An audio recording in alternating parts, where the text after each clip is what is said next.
tout ce sel, c'est pour quoi faire? Tout ce blanc, moi ça me fait rêver.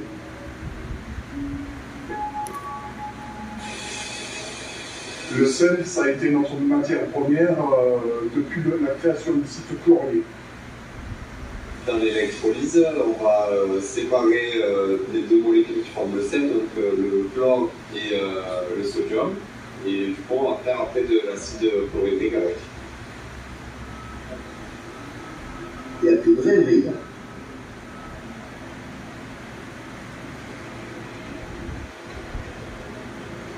Je vois partout des panneaux de sécurité. C'est pas un peu dangereux de travailler dans cette usine?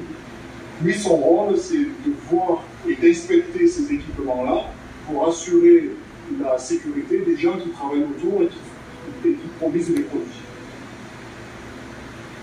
Lui, c'est le plus jeune de l'usine. Il s'appelle Amaury. Vraiment, c'est vraiment une chose qui m'a attiré, le fonctionnement d'une usine, de savoir qu'il y a des risques chimiques. Et que mon rôle à moi, c'est d'éviter qu'il y ait des accidents, justement.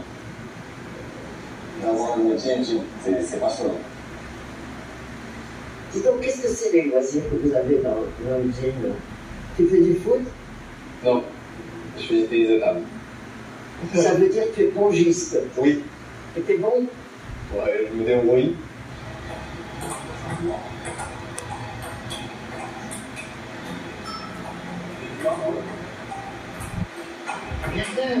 Ah, il n'y a rien qui passe. Attends, moi je vais essayer contre Amaury. C'est lui qui joue maintenant.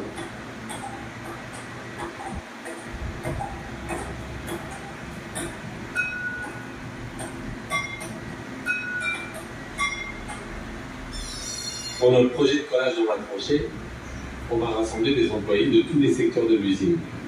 Qui, par ailleurs, ont des horaires différents. On a fait un premier groupe le matin.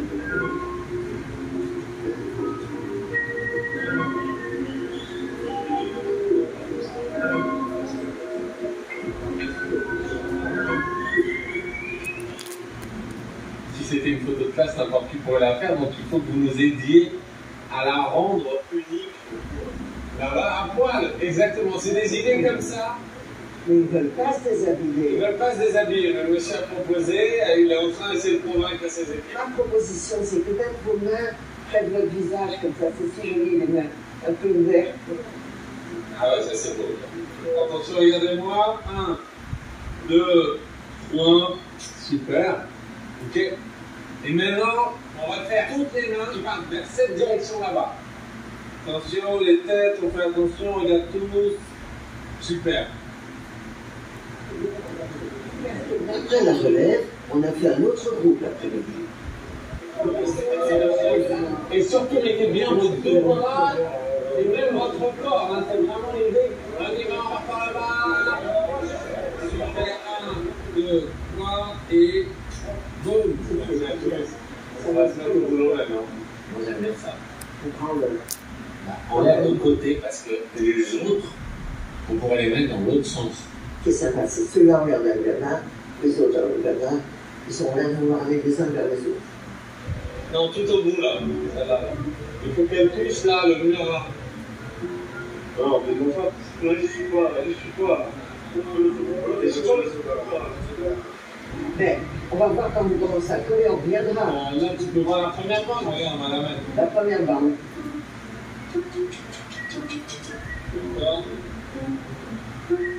On retrouve Claude en image. J'avais des craintes sur le support un peu granuleux, je ne savais pas comment ça allait se ressortir, mais c'est très bien. Où est-ce que vous êtes là? Ah, je crois que je suis là. Ah, ben alors vous allez pouvoir vous mettre juste en dessous de vous-même. Là, c'est bien. Ça va là, ça va? C'est très bien. Pour moi, je suis un peu des salariés de les autres. L'idée d'être en groupe, l'idée de mélanger tous les services, mélanger tout le monde, tous les fabricants, les gens à la journée, la direction, on peut passer la direction par là-bas. Donc on peut s'entendre de temps en temps. Un bon créneau. Allez, pour passer devant votre image. Vous êtes où? Ici. C'est une bonne collaboration. D'ailleurs, je voulais vous demander comment vous étiez rencontrés. Sur un site de rencontre mythique. D'accord. Ah, c'est une blague, j'aime pas cette blague. Parce que je suis pas mystique du tout. Je suis dans la vie. Surprenant. Et là, c'est pour surprendre aussi les gars, non? C'est vrai. Allez, bonne journée à tous. Chaque visage a une histoire. Et ce jour-là, C'est mon dernier jour de travail, je pars en pré-retraite. aujourd'hui, Aujourd'hui. je vais faire des choses dans l'usine. C'est mon dernier jour. Si vous voulez, j'ai l'impression d'arriver au bout d'une falaise et que ce soir, je vais sauter dans le vide. Oh non. Mais je vais découvrir plein de choses. Ça sera complètement différent, ça sera une autre vie. Du jour au lendemain, je vais me trouver à la maison. Et demain, vous allez faire quoi? Demain, je pense que je vais dormir demain matin. Vous allez dormir demain matin, mais après-demain, alors. C'est la première fois que je pars en retraite et je vais arriver dans le vide.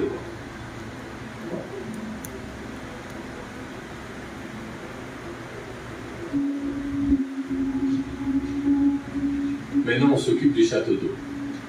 Et là, il y a de l'eau, il y a des poissons. Alors ça, c'est la tête, tu vois. Voilà, comme ça. Oui, le gros turbo. Là, il est déjà collé. Là-haut dans la nacelle, les colleurs s'apprêtent à faire un tête-à-queue.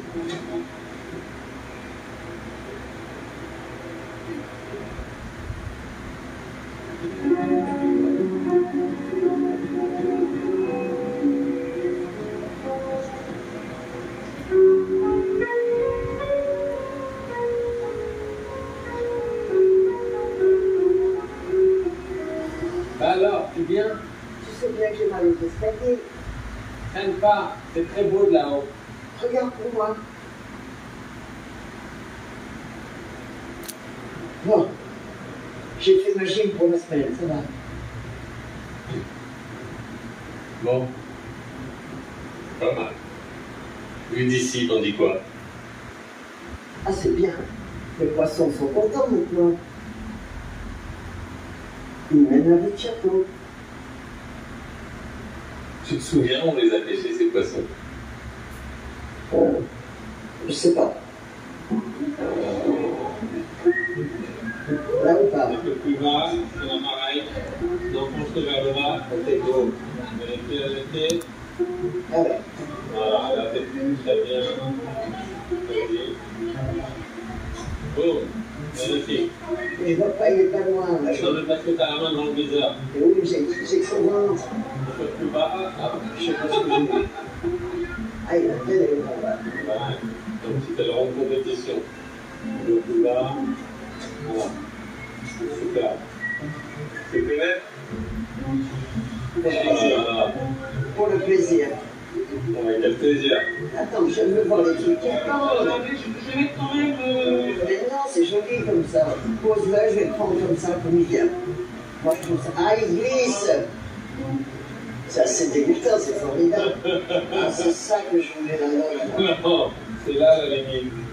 Ah oui, cauchemar. Et là, on va enlever les joues, on va tout enlever. Il y a les yeux encore.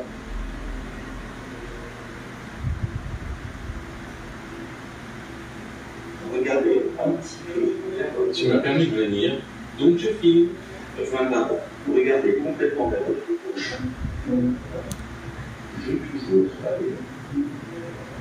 Ne bougez pas. Ça va? T'as pas eu peur? Non, j'ai pas eu peur et je vais te dire pourquoi. Je pense tout le temps, tu sais, ce film de Buñuel, le chien de Ah oui, avec la grosse femme de rasoir. il y a l'œil, et ça fait comme ça. La piqûre, c'est pas rigolo. Je vais m'asseoir un petit peu. J'ai une maladie des yeux. J'ai besoin de piqûres, de contrôle et d'examen.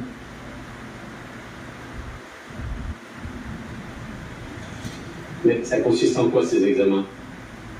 Eh bien, regardez des lettres.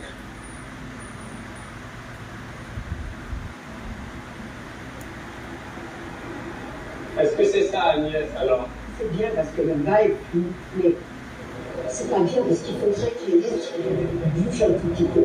Elle bouge comment? Juste de haut en bas. De haut en bas, ok. Tu vas leur dire. Je vais leur dire. Petit mouvement léger.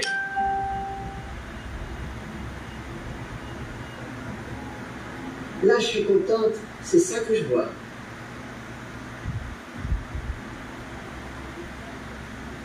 En fait, tu vois flou et t'es contente. Et toi, tu vois tout foncé, et tu es content. Disons, ça dépend comment on voit les choses, Avec du recul. ou en prenant de la hauteur.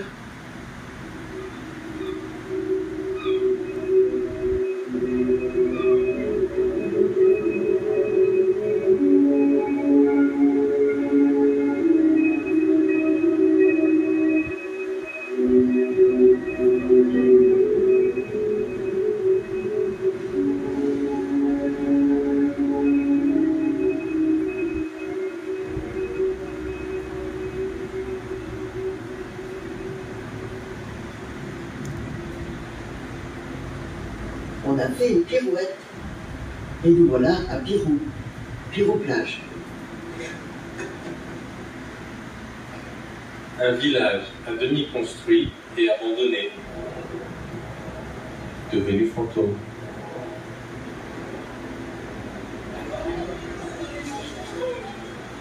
Eh bien, bonjour. Ah, moi, je vais dire, c'est miraculeux. On a eu l'impression que c'était tout vide, et tout d'un coup, c'est tout plein. Merci d'être venu. Je dis bonjour aux jeunes. Bah oui, parce qu'ils sont à ta taille. Nous, on essaie d'animer, d'habiter, de réhabiter un endroit où la vie a un peu disparu. Avec des visages, avec un peu d'énergie au moins, même si ce n'est pour une journée, on dira comment on a fait. C'est une espèce de fête des portraits, puis un pique-nique. Alors on a amené un énorme camion photo. Et on voudrait faire des images de vous. Ce serait bien si vous découpiez vos visages, et une fois collés, ils seront plus près les uns des autres. 3, 2, 1.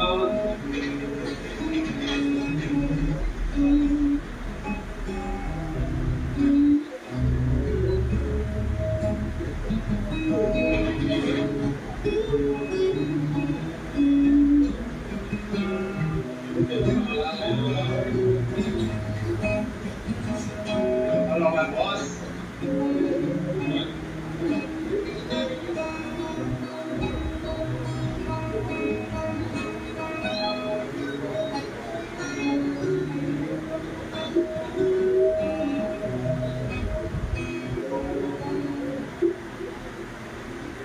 Un groupe se forme, d'autres s'installent.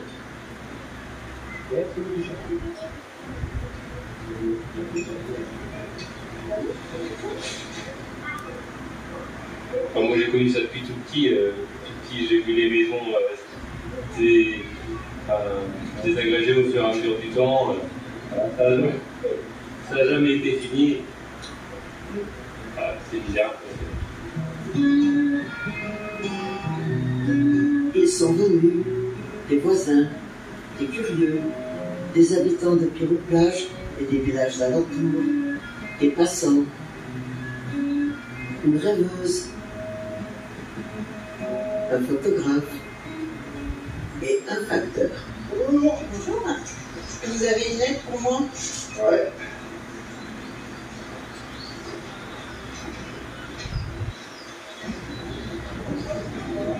Merci. Salut. Bonne journée.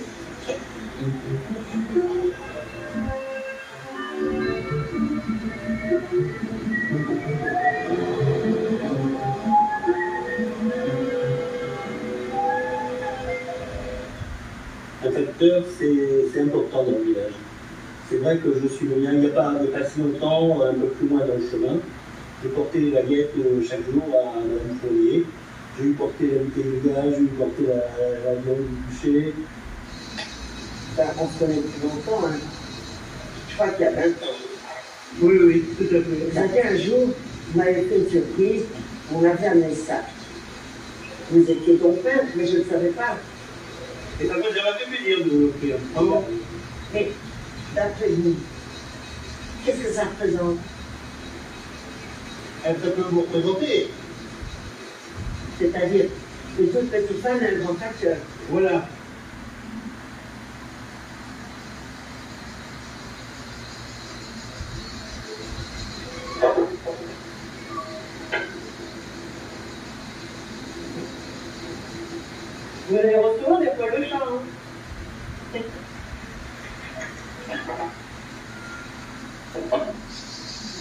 Oh, j'ai une sale gueule quand même. Hein.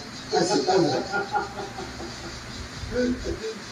Enfin, avant, je faisais la tournée à bicyclette, on est dans les champs, je remplissais ma sacoche de melons et de tomates au fur et à mesure que je faisais des airs. Parce que les paysans, ils étaient généreux. Oh, il y a des melons, des tomates, on avait la sacoche en cuir sur le vélo, ils m'entendaient arriver parce que j'avais la radio sur le bidon.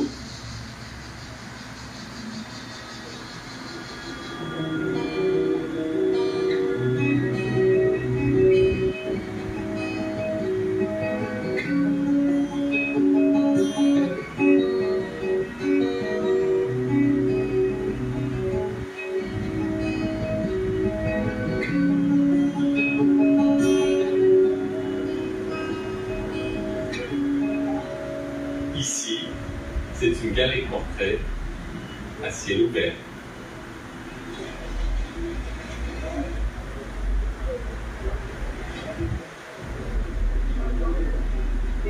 Je m'appelle Conny, c'est mon nom d'artiste et j'ai 75 ans, 76 ans à l'année prochaine au mois d'avril.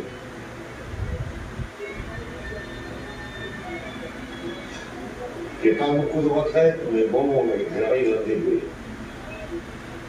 Puis quand on devient vieux, moi je suis comme avant, on mange le repas le matin, le midi, le soir, on mange quand on a faim. Enfin, moi c'est comme ça. Ce serait une retraite de quoi, puisque tu n'as pas travaillé?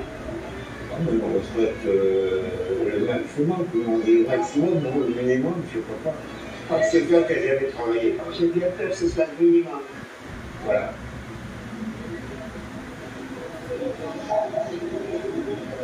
À toi. Même chose. 3, 2, 1.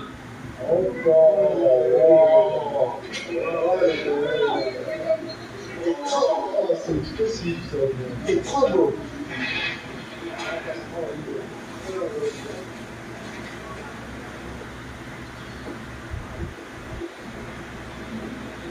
Conny nous a invités à visiter son domaine, dont il est très fier.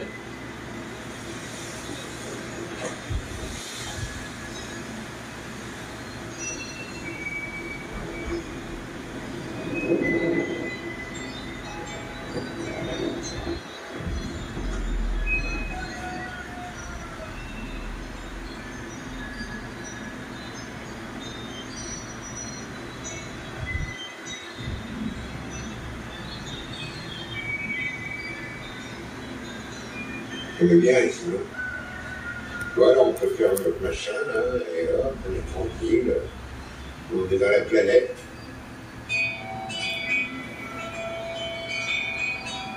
Les calculs qu'on met en l'air, on les a ramassés, on fait des choses.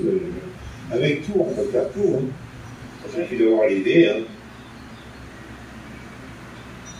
Conny nous précise qu'il a planté 1300 capsules. Elle a attendu qui marche. Tu sais, je suis né à l'ombre d'une étoile. Ma mère, la lune, m'a donné sa fraîcheur. Mon père, le soleil, sa chaleur. Et l'univers pour y habiter. Tu te rends compte ce qu'une grande place que j'ai dans la vie?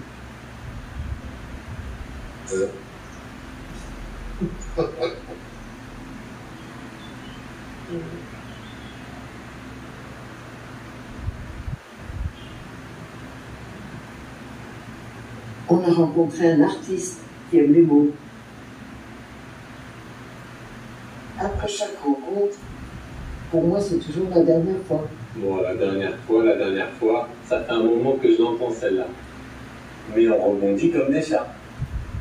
Chaque se nous rend sage. C'est ta mamie de conseil. Et toi, tu fais ton jeune plat en train.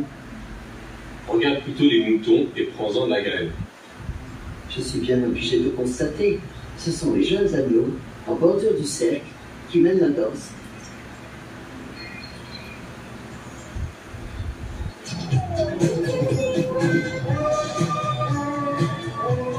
Ring my bell.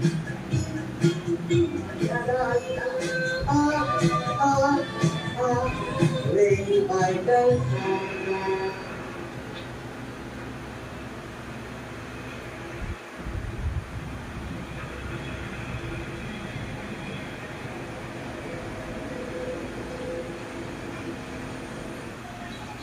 Regarde Agnès, une bête qui mange un arbre.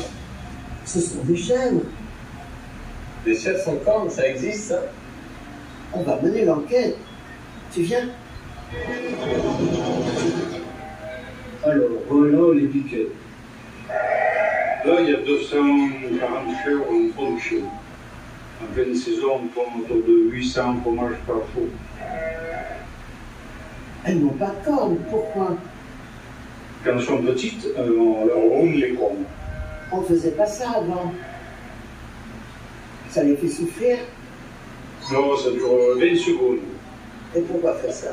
C'est parce que si elles sont cornues, elles se battent. Elles se cassent des pattes ou des côtes. La chèvre, c'est un caractère dominant. Et c'est celle qui domine toujours sur l'autre. Et elles sont toujours en guerre. En tout cas, elles ont l'air complètement conditionnées et sages pour la traite mécanique. Elles y vont direct.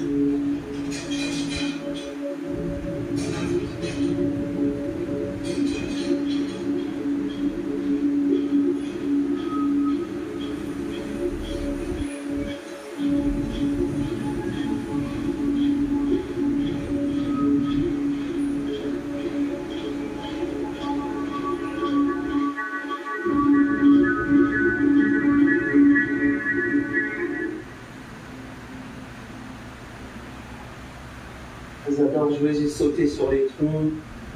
C'est un terrain de jeu. Elles sont libres d'aller et venir et franchement, elles font plusieurs hectares pour elles. Vous avez un des seuls troupeaux où les chèvres ont des cornes. Enfin, pour moi, une chèvre a des cornes, elle garde ses cornes. Je ne vais pas les enlever. Enfin, moi, ça me semble...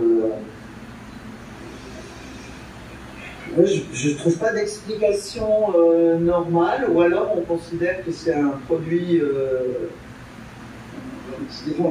qui doit avoir un certain taux de rentabilité, et donc on va éliminer tous les paramètres qui peuvent réduire cette rentabilité, et on leur coupe les cornes. Voilà. On le brûle et puis c'est tout. Mais si on le fait dans le respect des animaux, pour moi on leur laisse leur intégrité. Si elles ont des cornes, elles gardent leurs cornes. Voilà. Elles se battent. De toute façon, les êtres humains se battent aussi. Donc, ah, voilà. Ça, je pense qu'il y a des chèvres sur la route. Excusez-moi. Parce que la voiture a klaxonné, ça veut dire que...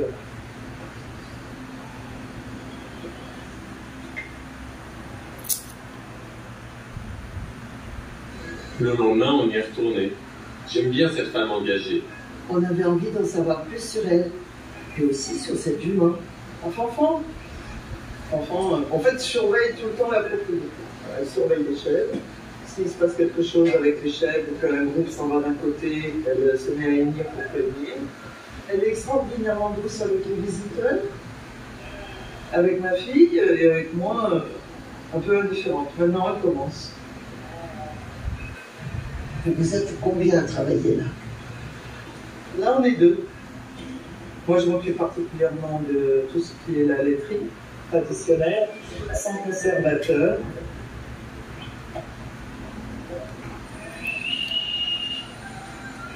Lui, il s'occupe des animaux.